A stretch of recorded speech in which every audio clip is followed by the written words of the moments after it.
গাজায় নিহতের সংখ্যা 50,000 ছাড়িয়ে গেছে, যার মধ্যে 17,000ই শিশু। ইসরায়েলের 17 মাসের অব্যাহত হামলায় অবরুদ্ধ উপত্যকাটিতে এত বেশি শিশু নিহত হওয়ার ফলে একটি পুরো প্রজন্ম ধ্বংস হয়ে গেছে বলে মন্তব্য করেছে আল জাজিরা। প্রতিবেদনে এটিকে এক ভয়ঙ্কর ও দুঃখজনক মাইলফলক হিসেবে উল্লেখ করা হয়েছে। যেসব শিশু স্বপ্ন দেখত, উচ্চাকাঙ্ক্ষী ছিল, জীবনে বড় কিছু করতে চাইত, তারা আজ হারিয়ে গেছে। গাজা সিটি থেকে আল জাজিরার প্রতিবেদক হানি মাহমুদ জানিয়েছেন, প্রকৃত নিহতের সংখ্যা আরও বেশি হতে পারে। গাজার স্বাস্থ্য বিভাগ কেবল নথিভুক্ত হতাহতের হিসাব রাখছে। অনেক নিহতের কোনো নথি নেই, তাদের দাফন করা হয়েছে, আবার অনেকে নিখোঁজ, যাদের ভাগ্যে কি ঘটেছে তা নিশ্চিত করে বলা যাচ্ছে না। অনেকেই ধ্বংসস্তূপের নিচে চাপা পড়ে আছে।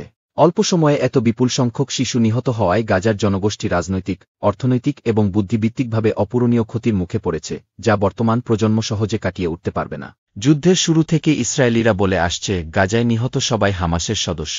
তারা বিভিন্ন কারণে এমন দাবি করছে।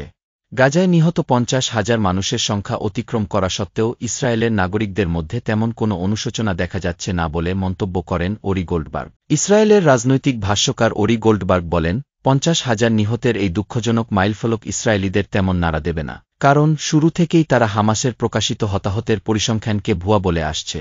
তিনি আরও বলেন, ইসরায়েলের জনগণ সাধারণভাবে ফিলিস্তিনি হতাহতের জন্য দায় স্বীকার করতে চায় না।